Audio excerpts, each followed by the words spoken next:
भगवान वर्णन करे। ऋषियों ने कहा, सुनो सुगंधा,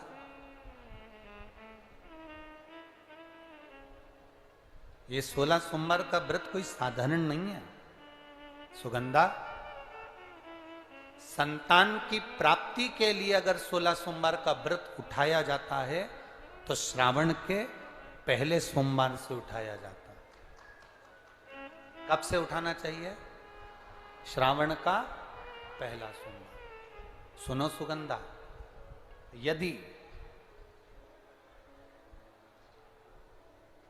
कोई विशेष बीमारी हो गई, बहुत रोग हो गया, तकलीफों में जिंदगी चल रही हो, बहुत कष्टप्रद जीवन चल रहा, तो बैसाख के महीने के पहले सोमवार से 16 सोमवार का व्रत उठाना चाहिए। और सुनो सुगंधा, उत्तम वर, उत्तम घर, व्यापार, व्यवसाय, नौकरी, पद, प्रतिष्ठा,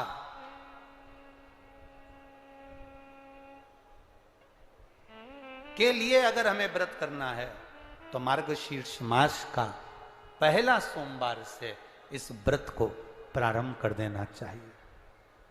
मार्गशीर्ष मास का पहला जो सोमवार हो उसमें इस व्रत को प्रारंभ कर लो।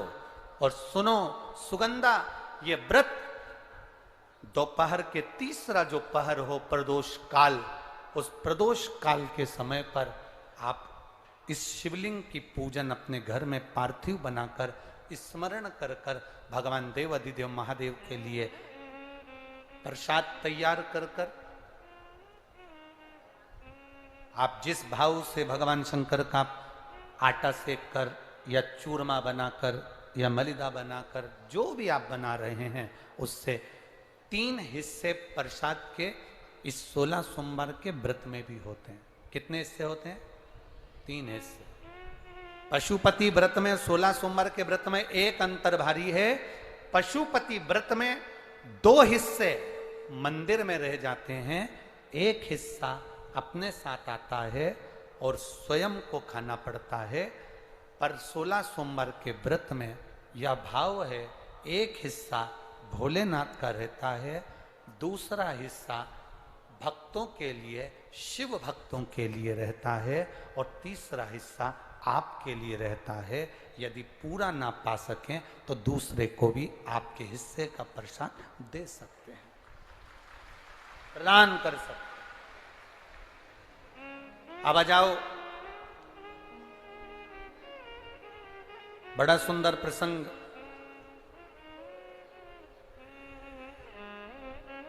नरसिंह पुराण का आता है। एक बड़ा सुंदर प्रसंग आया।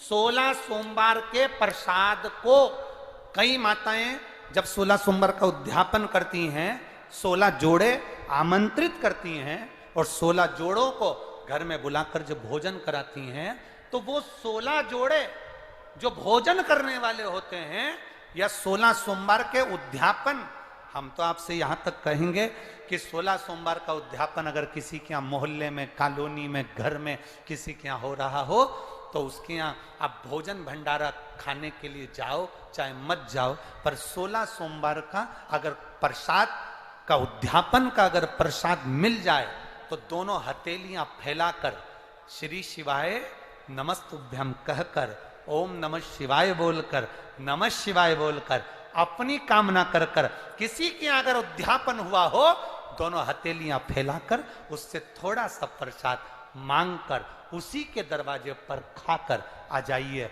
आपकी जिंदगी को सुख का अनुभव हो जाए। तो कोई पूछे ये कथा कहां से ली, तो आप बता देना नरसिंह पुराण में यह वर्णन आता है।